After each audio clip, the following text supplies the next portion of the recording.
Hey kids, welcome to the garage. Here we talk about early access games that have either just come out or have just had a significant content update. Longtime viewers might remember that In the Garage was a format that I was using to interview indie developers and talk about games that they were working on and to pick their brains, but I discovered after doing a couple of those interviews that doing interviews gives me massive anxiety.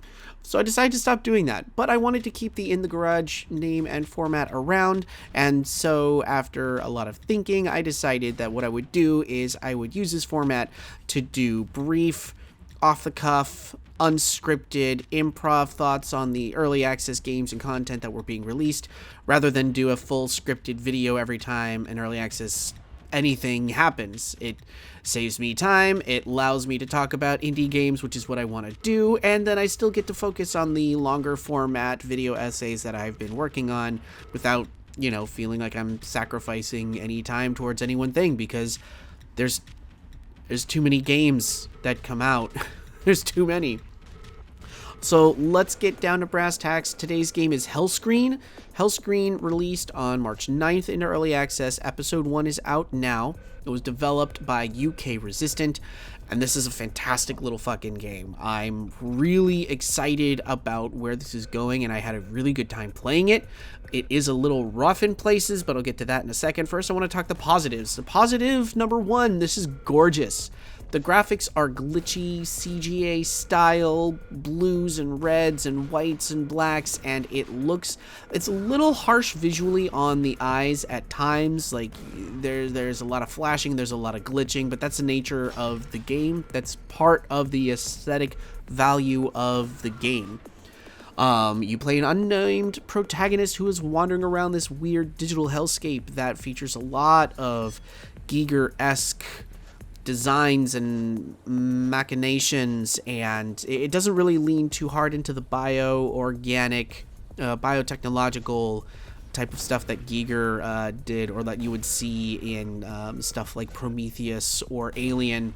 Rather, it just goes for the weird sort of like hostile, foreign, spiky architecture. There's some stuff in this game that I haven't seen visually in really very many things or really at all anywhere else. There's a lot of like overwhelming sort of like cosmic dread going on, like true cosmic horror, not just copy pasted Lovecraftian shit, but I mean like really there are things out there that are larger than our scope of understanding type of cosmic dread. Blood rains from the skies. There are giant hands that just reach out as part of the architecture to deliver an artifact to the player when they end a level.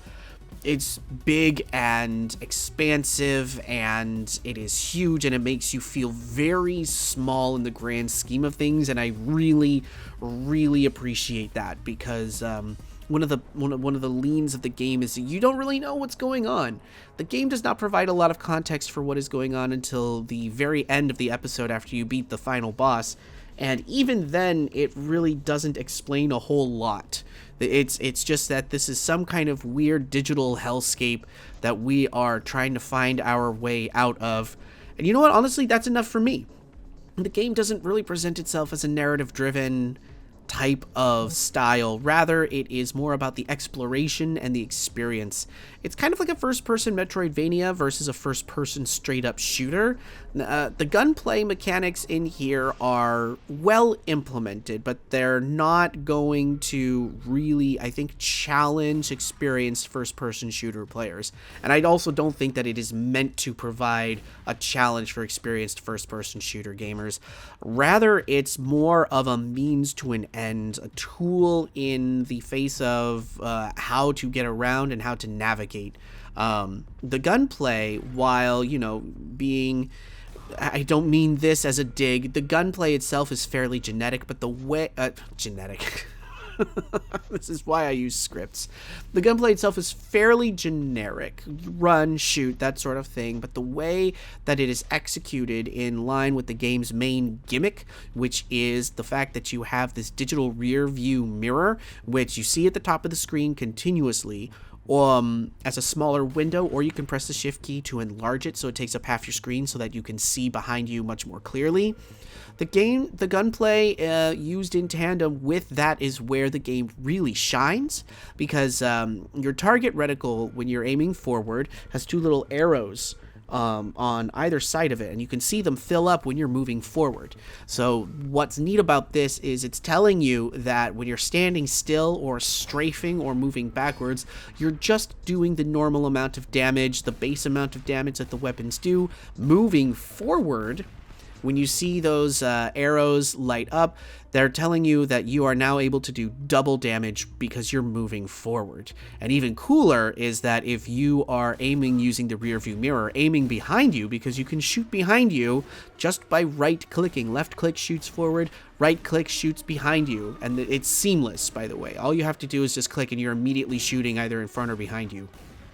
But moving forward and shooting behind you does quad damage. And there's the fun of it, is you're constantly trying to imagine how you can use the rear view mirror in groups of enemies, and how you can take advantage of that quad damage attack while running and gunning and moving. And the game is very momentum based. Like, the soundtrack, which is just full of fucking bangers, is constantly at a low driving tempo. You're constantly the game is on auto run, which I don't like. I'm not a fan of games that have auto run. I don't like pressing, a key to walk and slow down. I prefer to be able to press shift to run when I want to. But that's just a me thing. I know that this is prevalent in a lot of indie shooters, so I always bring it up, but I also understand it, and it just takes me a minute to get used to it. But it's very momentum-based, which can sometimes detract from the fact that there is a lot of exploration and hidden objects and walls and areas to explore in the game. So the game is very exploration-based, and utilizing the rear view mirror, there are invisible walls, there are hidden messages, there are areas that are pitch black in which you can only see through the rear view mirror, where the game asks you to stop and take advantage of these secrets and what's hidden, and to look around and to find things, just as much as it's telling you that there are enemies nearby that cause you danger. So, like, the enemies themselves and the gun combat is really not the main focus here. It is a means to an end, but it is a means towards clearing out the stage and clearing out danger around you, because this is a dangerous world, a very foreign, hostile, uninviting world that you are in. I said on Twitter that I think the elevator pitch for this game is the CGA boomer shooter version of Scorn. And I stand by that. But you're really out here to explore and traverse the world. The way that the maps work is it's not a linear series of levels. There is a central hub with a series of doors, and each door has a number over it. And that number tells you how many soul cores you have to collect in order to unlock that door and proceed into that map. Soul cores are found throughout each level. They're found at the end of every level. Each level you can find 6 purple gems. If you find those 6 purple gems, that reveals a hidden soul core. It's got that, like I said, Metroidvania, kind of a Mario 64 lean, you find the 5 red coins, you get a power star, or you have to go run around and find all the power stars in a level, and that lets you unlock doors. Except this is just darker and grittier and more hellish, if you will. There's a lot of neat tricks that the game does with the rear view mirror that I appreciate, such as with one enemy type, which is this, like, unsettling, slender humanoid creature that moves in herky-jerky stop-motion movements unless you turn around and look at it in the rear view mirror. And if you look at it in the rear view mirror, it stops moving and lets you take them out a lot easier. There's also invisible enemies which you can only see in the rear view mirror. And so that's really cool. Like, the game actively encourages you to be checking the mirror and to be utilizing the mirror, and to remember that it is a tool in your arsenal just as much as your weapons are. And the weapons feel good. I did say that the gunplay is kind of generic, but the weapons are really good. There's a hot swap weapon, so I had times where I was hot swapping between the shotgun and the super shotgun. And when you hot swap, it does a reload animation cancel. So it's just like, you know, shotgun, double barrel, shotgun, double barrel. And it can be a lot of fun. And in the exploration, Metroidvania type of gameplay aspect, one of the levels, I'm trying to remember, I think it's called like the blood crystal or something like that. I need to have the footage in front of me to remember stuff like this. But it's basically a giant crystal hourglass full of red sand, and it has a timer on top of it, which when you enter the level, the timer starts counting down.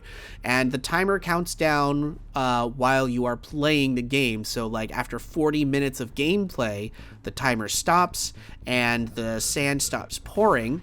And it allows you access to an object in that the sand was covering up, which will then uncloak these hidden platforms, which you can then use to access parts of other maps that you haven't been able to access before.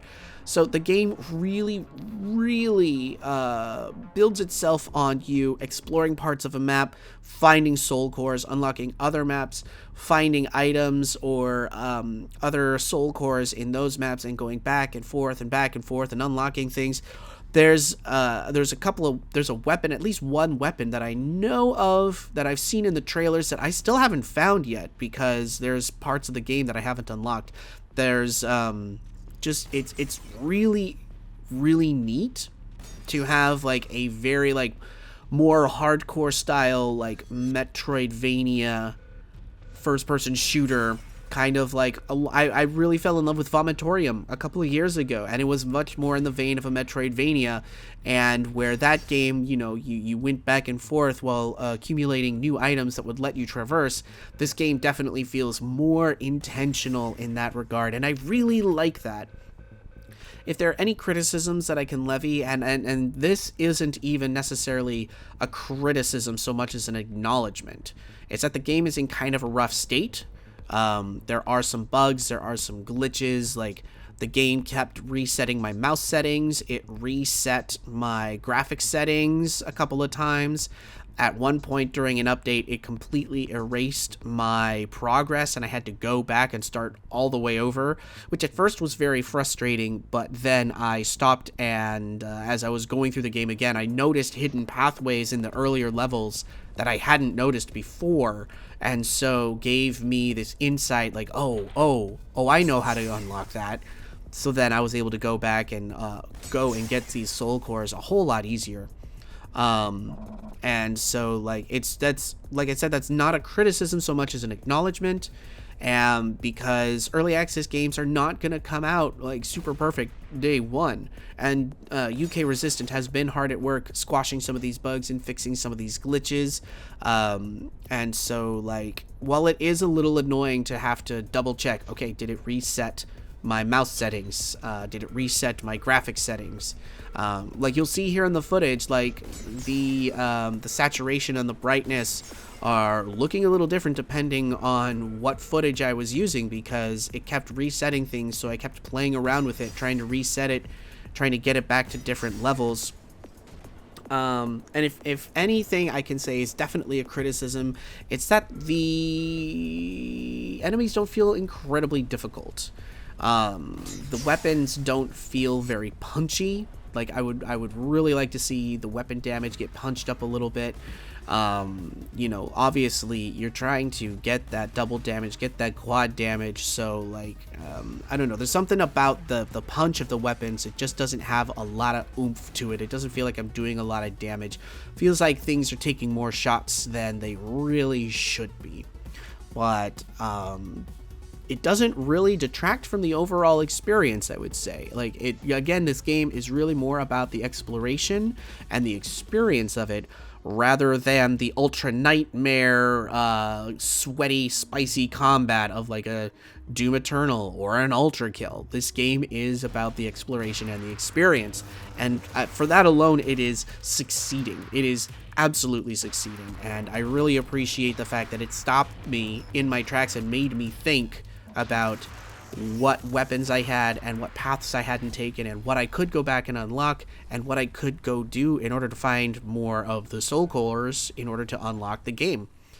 The final boss does feel a little bit too easy, but at the same time, the game does acknowledge in the flavor text that everything felt a little too easy to get through. So I'm kind of hoping that as the game progresses into episode 2, that the difficulty gets a little bit more spicy.